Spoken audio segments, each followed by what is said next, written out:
Assalamualaikum warahmatullahi wabarakatuh. Apa kabar teman-teman at live semuanya? Gimana kabar kamu hari ini? Kenapa nanyain kabar terus? Karena menurut aku itu sangat penting. Jadi kamu silakan tulis kabar penting dari kamu di kolom komentar tentang apa yang kamu rasakan akhir-akhir ini ya. Membahas tentang orang tua. Kamu sudah berusaha yang terbaik, tapi apapun yang kamu lakukan seolah-olah selalu aja salah. Begini kamu salah, menuruti kata orang tua menurut mereka masih salah, apalagi gak nurutin malah lebih salah lagi. Kemudian keluar kata-kata yang tidak diharapkan, misalnya saja kalau misalkan orang tua yang kaku ketika anaknya tidak menuruti apa yang dikatakan oleh orang tua, dalam hal ini hal misalnya anaknya pengen mencapai impian tertentu atau punya rencana terhadap pendidikannya, kemudian berusaha mengkomunikasikan ke orang tua karena orang tua mungkin punya pandangan sendiri yang menurut mereka benar. Akhirnya orang tua memaksakan kehendak mereka, gak mau tahu pokoknya kamu harus di sini, gak mau tahu pokoknya kamu harus jadi ini. Kamu punya impian lain, tapi orang tua kamu pengennya kamu menjadi seperti apa yang mereka harapkan. Tentu ini sangat mengganggu perasaan kita ya, karena di sini kita secara tidak langsung tidak diizinkan untuk bebas berpendapat dan mengekspresikan apa yang kita rasakan. Padahal di sini sebenarnya ketika kita mengkomunikasikan apa yang kita inginkan ke orang tua, alangkah baiknya ketika orang tua dengerin kita dulu, kemudian mendengarkan penjelasan kita, sehingga baru bisa memutuskan apakah ini baik atau tidak, tentu dengan diskusi terlebih dahulu. Tapi mungkin sebagian dari kamu itu tidak seperti itu. Kamu sudah berusaha ngomong baik-baik, komunikasi baik-baik ke orang tua, ayah, ibu, aku punya rencana seperti ini, menurut ayah sama ibu gimana? Enggak boleh kayak gitu. Langsung dijudge, langsung diputuskan di saat itu juga tanpa meminta pendapat anaknya. Misalkan kalau menurut kamu gimana? Kenapa kamu milih ini? Dan menurut kamu ini bagusnya di mana? Kenapa kamu nggak milih yang lain? Misalnya ditanya pendapat seperti itu dulu, baru diputuskan sebaiknya seperti itu. Tapi sebagian besar tidak memaksakan kehendak orang tua, kemudian memaksa anaknya untuk menjadi seperti ini. Kamu harus sekolah di sini, kamu nggak boleh seperti ini, kamu nggak boleh seperti itu, tanpa mendengarkan penjelasan dari anaknya terlebih dahulu. Dan ini membuat anak tentu merasa tertekan, apalagi ketika di sini serba salah ketika mengikuti orang tua, tapi apa yang dikatakan oleh orang tua ini mungkin bertolak belakang dengan apa yang kamu suka. Kamu benar-benar gak suka sama sekali, tapi di sisi lain kalau kamu memutuskan untuk mengikuti apa yang kamu inginkan, bisa saja mendapatkan ancaman dari orang tua. Ada yang mendapatkan ancaman gak diakuin lagi sama orang tuanya, gak dianggap anak lagi. Terus kemudian ada yang mendapatkan ancaman dicoret dari kakak, misalnya ada yang seperti itu, atau ada yang ancaman lagi disebut anak durhaka. Nah, ketika anak mendapatkan ancaman seperti ini tanpa diskusi terlebih dahulu terhadap keputusan yang disampaikan kepada orang tuanya, tentu ini akan menyebabkan ketakutan, atau sebaliknya anak bisa malah berontak kepada orang tua. Meskipun dalam hal ini bukan cuma menyalahkan orang tua saja sih, tapi mungkin cara berkomunikasi anak kepada orang tua itu kurang tepat sehingga orang tua tidak bisa menerima itu dengan baik. Yang diterima misalnya contoh kamu pengen menyampaikan A, tapi karena komunikasinya kurang tepat, atau mungkin ada marah-marah di situ, ada pemaksaan di kalimat yang disampaikan, orang tua jadi memandangnya sebelah mata. Contoh beberapa hal yang mungkin orang tua menganggapnya itu tidak bagus buat kamu, misalnya contoh, kamu pengen jadi seorang YouTuber terkenal, menjadi seorang motivator terkenal atau sebagainya. Tapi orang tua kamu merasa ini bukan pekerjaan yang bagus buat kamu. Kenapa seperti itu? YouTubers apa sih YouTubers itu? Atau penulis-penulis itu menghasilkan apa sih? Mungkin dari orang tua mikirnya seperti itu.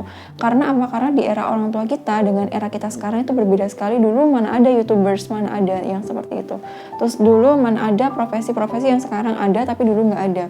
Sehingga menyebabkan orang tua kita salah paham. Sementara mungkin cara komunikasi kita ke orang tua itu kurang tepat sehingga mereka juga tidak menangkap seperti apa yang kita maksudkan. Tapi kalau misalkan kamu di sini sudah mencoba untuk berkomunikasi dengan baik, kamu udah cari tahu kesana kemari dan menurut kamu apa yang kamu inginkan itu terbaik, silakan diperjuangkan. Dalam hal ini ketika orang tua menolak, dalam hal ini orang tuanya sampai kasar, kemudian ngancem dan sebagainya, mohon kalau menurut saran aku adalah kamu memperjuangkan impian kamu, karena di masa depan di sini yang bertanggung jawab atas diri kamu sendiri itu adalah kamu, bukan orang tua kamu. Jadi sekalipun keputusan yang kamu ambil itu ternyata di tengah jalan hasilnya tidak sesuai dengan harapan kamu, dalam arti belok tapi tidak negatif ya, tapi ke hal yang mungkin Contoh misalkan kamu pengen menjadi seorang YouTubers tadi ya. Terus kemudian di tengah jalan ternyata YouTubers ini kamu menemukan celah yang tidak tepat buat kamu sehingga kamu membelokkan diri untuk menjadi penulis misalnya seperti itu. Nah, ketika membelokkan ini pun tidak akan ada penyesalan yang luar biasa dari diri kamu karena kamu mengambil keputusan berdasarkan apa yang kamu mau. Jadi kalau misalkan kamu mengambil keputusan berdasarkan apa yang terbaik atau menurut kamu itu baik, penyesalan itu lebih bisa diminimalisir. Beda kalau misalkan kamu menuruti orang tua kayak misalnya. Dalam hal ini tentu hal yang baik ya, ketika kamu memilih untuk menuruti orang tua untuk ikut dalam jurusan misalnya kamu itu nggak suka jadi di jurusan manajemen atau bisnis, kamu nggak suka di sini, kamu lebih suka ke seni misalnya, tapi orang tua kamu nggak setuju dan kamu akhirnya ikut orang tua ke jurusan bisnis atau manajemen tadi karena orang tua kamu pikir itu yang terbaik buat masa depan kamu. Kemudian di tengah jalan kamu menemukan sesuatu yang ternyata waktu yang saya perjuangkan itu sia-sia, kayak merasa tidak cocok di tengah jalan. Nah, penyesalannya ini akan lebih besar daripada ketika kamu mengambil keputusan dengan dirimu sendiri. Jadi selama itu keputusan baik, mohon silakan diperjuangkan untuk pendidikan, untuk cita-cita kamu dan sebagainya. Cobalah untuk mendengarkan suara diri sendiri. Karena ketika kamu melakukannya dengan all out, biasanya orang tua itu akan diam ketika kamu bisa membuktikan. Contoh ada cerita dari temanku di mana ketika dia mau melanjutkan kuliah, dia mengambil kuliah di luar kota, orang tuanya itu tidak setuju di awalnya. Perempuan ngapain sih kuliah, mendingan kamu di desa aja, nanti juga berakhir di dapur misalnya seperti itu. Nanti anak perempuan juga bakal ngerawat suami, ngerawat anak, ngapain sekolah tinggi-tinggi. Nah, contoh case-nya seperti ini ya. Dia pengen sekolah tapi orang tua ngelarang karena alasan seperti itu. Kemudian dia akhirnya nekat untuk memilih tetap sekolah, tetap melanjutkan pendidikan. Meskipun orang tua tidak mendukungnya, di sini tentu dia selalu berdoa kepada Allah untuk meminta bantuan dimudahkan dan juga hati orang tuanya dilunakkan. Terus kemudian akhirnya ketika dia berhasil kuliah sampai ke semester berapa, akhirnya orang tuanya diam. Orang tuanya baru bisa percaya, oh ternyata anak saya mampu ya, ternyata anak saya mampu bertanggung jawab atas keputusannya. Seperti itu. Jadi ketika kamu serba salah terhadap apa yang kamu ambil, kamu ngikutin orang tua, nanti takut kalau misalkan nanti menyesal, tapi kalau nggak ngikutin nanti disebut anak durhaka atau ancaman-ancaman lain. Kemudian berdoalah kepada Allah untuk meminta petunjuk, tentunya untuk minta petunjuk kepada Allah biar ditunjukkan apa yang harus aku lakukan. Dan dalam hal ini disarankan untuk menggunakan keputusan diri sendiri karena tadi ya di masa depan penyesalannya lebih diminimalisir kalau misalkan nanti impiannya belok atau terjadi sesuatu yang mungkin tidak sesuai dengan rencana kamu di awal. Tidak sesuai dengan rencana di awal bukan berarti tidak berhasil ya. Caranya aja dirubah, kemudian mungkin tujuannya berubah, itu belum tentu tidak berhasil juga. Mungkin itu lebih cocok buat kamu, tapi kamu belum sadar pada waktu itu. Jadi tidak ada yang tidak berhasil, tapi yang ada adalah sesuatu yang dicoba, kemudian belum berhasil, diperbaiki, dicoba lagi, dan terus seperti itu. Terus kemudian ketika kamu sekarang terjebak dalam situasi selalu serba salah terhadap apa yang kamu lakukan seperti tadi, ingatlah kalau memang jika kamu sekarang merasa terjebak di mana kamu merasa selalu salah di mata orang tua, nah itu tadi mungkin di dalam hal impian atau cita-cita yang ingin kamu rencanakan atau yang sedang kamu rencanakan saat ini. Contoh lain adalah hal kecil misalnya di kehidupan sehari-hari. Misalnya ketika kamu udah bantu orang tua buat bersih-bersih rumah, untuk melakukan aktivitas pekerjaan rumah lain, kamu sudah belajar, tapi ketika itu orang tua kamu melihatnya ketika kamu pas istirahat. Jadi kesannya kamu tidak ngapa-ngapain dan terkesan pemalas seperti itu dari sudut pandang mereka. Kemudian orang tua mengatakan hal-hal yang tidak kamu inginkan. Kamu sudah berusaha, kamu baru istirahat ketika capek, tapi mendapatkan perkataan yang tidak kamu inginkan. Misalnya saja contoh, rebahan terus, main HP terus. Disuruh belajar nggak mau, disuruh bantuin orang tua bersih-bersih rumah nggak mau, kayak nggak punya anak aja, mendingan dan sebagainya. Mungkin kamu mengalami berbagai macam perkataan, mungkin kamu mendengarkan berbagai macam perkataan yang tidak kamu ingin dengar, lain daripada apa yang aku contohkan tadi. Nah, ketika kamu mengalaminya, mohon diingat bahwa apa yang dikatakan oleh orang tua kita tadi itu merupakan refleksi atau bisa jadi disebabkan karena pola asuh orang tua atau nenek kakek kita sebelumnya ke orang tua kita. Sehingga secara nggak sadar orang tua juga melakukan hal yang sama terhadap diri kita. ketika anaknya atau dia berharap anaknya itu membersihkan rumah, seharusnya kan bilang, ayo bantuin ibu buat bersih-bersih rumah. Seharusnya kan mengutarakan apa yang ingin dia lihat atau ingin kita lakukan ya. Tapi dalam hal ini karena pola asuh yang sebelumnya, misalnya orang tua ngomongnya seperti itu, main HP terus, disuruh belajar gak mau, bla bla bla. Padahal poinnya adalah, ayo belajar yuk, ayo bersih-bersih rumah yuk, ayo bantuin orang tua yuk, seperti itu. Tapi perkataannya seperti yang aku contohkan tadi. Pasti itu bikin sakit telinga dan juga sakit hati juga karena mendengarkan kalimat-kalimat yang menyakitkan seperti ini. Kemudian ketika kamu merasa jengkel terhadap itu, mohon untuk dibantu istighfar terlebih dahulu, memohon ampun kepada Allah. Ya Allah, bantu aku buat sabar ya Allah, bisa di dalam hati seperti itu agar reaksi kita kepada orang tua kita tidak semena-mena, atau dalam hal ini adalah tidak spontan yang mungkin marah atau mungkin malah berkata buruk kepada mereka, sehingga malah situasinya tambah runyam seperti itu. Istighfar dulu, kemudian tarik nafas, kemudian ingat orang tua kita mungkin kasihan ya, karena pola asuh nenek kakek kita dulu masih mereka bawa sampai sekarang lukanya, dan mereka nggak sadar itu termasuk luka, mereka nggak sadar, sehingga secara nggak langsung atau secara nggak sadar juga mereka memperlakukan yang hal tidak seperti yang kita inginkan. Dan orang tua kita kadang-kala lupa kalau misalkan generasi kita sama generasi mereka itu beda. Misalnya kamu sedang mengerjakan tugas, kemudian tugas sekolah itu susah banget, kamu pengen curhat, intinya kamu pengen didengerin gitu, itu aja. Tapi ketika kamu curhat misalnya, aduh maaf pak, ini tugasnya susah, seperti itu, kamu berharap respon dari mereka, ada yang bisa mama bantu, ada yang bisa papa bantu nak, dan sebagainya seperti itu. Atau istirahat dulu aja, nanti dikerjain lagi, gak apa-apa, kayak gitu. Mungkin kamu harapnya seperti itu. Tapi kadang-kala respon dari orang tua jawabannya seperti ini. Alah, kamu gitu aja ngeluh. Kamu bandingin dulu kondisi mama dulu ya, pas belajar di zaman dulu itu gak ada listrik, gak ada apa, pakainya cuma lilin, sampai hidung hitam semua. Kamu sekarang sudah dikasih fasilitas, gitu aja ngeluh. Ayo kerjain lagi.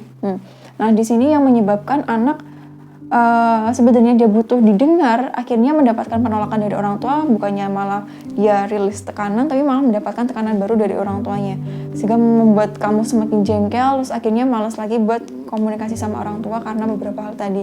Akhirnya ini menyebabkan seruntutan yang lebih panjang. Anak menjadi tidak menemukan tempat mengeluh yang tepat di rumah, sehingga dia mencari tempat itu di luar. Karena ini namanya kebutuhan untuk menyampaikan sesuatu, tapi ketika dia menyampaikan responnya malah begini. Akhirnya dia nggak nyaman, kemudian dia mencari kenyamanan untuk mengeluarkan apa yang dia rasakan di luar. Kadangkala di status, kemudian mengutarakan semuanya, karena dia nggak dapat pelampiasan atau tempat keluhan yang tepat di sini. Kemudian dia, dan parahnya di situasi luar, di lingkungan luar kita tidak tahu ya pergaulan itu zaman sekarang separah apa. Bisa saja ada kemungkinan dia menemukan tempat yang salah. Ketika dia menemukan tempat yang salah, ini justru lebih berbahaya lagi. Orang tua tidak bisa memantau anak 24 jam untuk mengawasi kamu berteman sama siapa aja, apa yang kamu lakukan di sana, nggak bisa.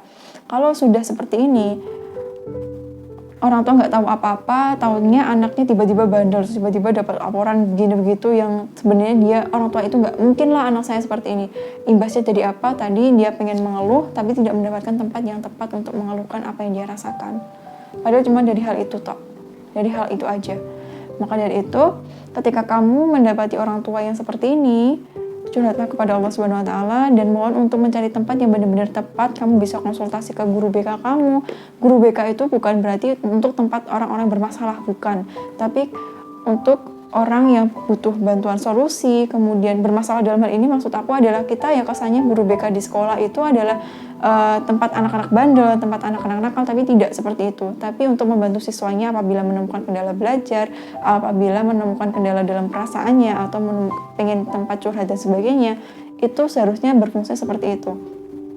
Jadi kamu bisa konsultasi ke guru BK misalnya, kamu bisa konsultasi ke orang yang tepat, orang yang bisa dipercaya, orang yang punya pengetahuan dalam hal tersebut, biar lebih bisa terfilter ya. Kemudian ketika kamu mendapati orang tua yang seperti ini, kamu merasa pengen merubah mereka tapi sulit sekali. Di sini doakan terus orang tua yang seperti mungkin kamu rasakan sama seperti apa yang aku katakan tadi. Doakan terus orang tuanya, orang tua kamu kalau misalkan seperti itu. Dan di sini berfokuslah terhadap perubahan diri kamu. Berfokuslah terhadap memaafkan kesalahan orang tua. luka yang kamu rasakan, berfokuslah terhadap memaafkan luka yang kamu rasakan, menerima luka yang kamu rasakan, mengakuinya, kemudian berusaha untuk menyembuhkan luka yang kamu rasakan dari orang tua tadi. Biar apa? Karena hidup kamu itu gimana ya? Karena merubah orang lain atau dalam hal ini orang tua itu tidak kendali kita. Kita tidak bisa merubah orang tua kita. Yang bisa kita lakukan adalah memperbaiki diri, kemudian memaafkan luka yang kita rasakan. Kalau kita sudah bisa menerima, kalau kita sudah bisa mengerti, insya Allah untuk tahapan selanjutnya itu lebih mudah lagi. Ketika orang tua bereaksi seperti ini, kita akan lebih bisa bersikap dan tahu, oh, orang tua saya mungkin terluka dan lukanya belum sembuh. Jadi Allah bantu orang tua saya untuk menyembuhkan luka yang orang tua saya rasakan. Kamu jadi lapang dada dalam hal ini, terus ketika menghadapi hal lain, kamu menjadi lebih ringan. Dan lagi, kamu yang tahu kebutuhan kasih sayang seberapa itu kamu. Orang lain nggak tahu, jadi jadilah pemenuh kebutuhan kasih sayang untuk diri kamu sendiri. Sekarang, ketika kamu tidak mendapatkan itu dari orang tua, cukuplah jadi cukup untuk diri kamu. Misalnya saja contoh, kamu membutuhkan kasih sayang 1 gelas atau kamu membutuhkan 1 mangkok. Tentu orang lain nggak akan tahu kalau kebutuhan kasih sayang kamu segini. Atau bahkan orang tua kita sendiri kadang nggak tahu kalau kebutuhan kasih sayang kita segini. Nah, ketika kamu berharapnya 1 mangkok tapi dapat dari orang lain cuma 1 gelas, tentu kurang. Kamu akan merasa mana nih. Nah, kehausan tadilah yang menyebabkan kamu merasa sedih. Kamu akhirnya bergantung ke orang lain, kemudian menyebabkan kamu berharap kepada sesuatu yang salah. Harapan yang membuat kamu kecewa adalah ketika kamu berharap orang lain memberi kamu kasih sayang atau cinta sebanyak yang kamu mau ketika mereka tidak mengetahuinya secara pasti. Jadi, siram kasih sayang kepada dirimu sebanyak-banyaknya seperti apa yang kamu butuhkan karena diri kamu sendiri yang mengerti seberapa besar kamu membutuhkan cinta itu. Kalau bukan diri kamu sendiri yang mencintai diri kamu, lalu mau siapa lagi? Berhenti berharap kepada orang lain, berhenti berharap kepada orang lain untuk memberikan kasih sayang sebanyak yang kamu mau, karena kita tidak bisa memastikan atau di sini kita tidak bisa selalu bergantung ke mereka. Mereka juga punya kehidupan sendiri, kita juga punya kehidupan sendiri, dan mereka juga nggak tahu apa yang kita maksudkan kalau kita tidak mengkomunikasikan. Sementara kamu kalau mau mengkomunikasikan misalnya agak aneh mungkin ya. Contoh misalkan, tolong cintai saya sebanyak ini, kan juga rasanya seperti gimana gitu ya. Jadi kamu yang mengerti, jadi cukupilah kebutuhan kasih sayangmu cukup dengan kehadiran kamu. Jadi seperti itu yang bisa aku sharingkan ke teman-teman semuanya. Semoga bermanfaat, dan untuk kamu yang merasa serba salah terhadap apa yang kamu lakukan kok seolah-olah selalu salah di mata orang tua, mohon didoakan orang tuanya dan mohon dimaafkan, karena bisa jadi orang tua kita nggak tahu kalau misalkan mereka itu juga terluka dan belum disembuhkan luka yang mereka rasakan dari pola asuh yang sebelumnya. Semoga bermanfaat dan semoga kita bisa berdamai dengan diri sendiri sehingga hidup bisa lebih tenang dan juga lebih bahagia. Sampai jumpa di next video bersama aku, Devi Puspita. Wassalamualaikum warahmatullahi wabarakatuh.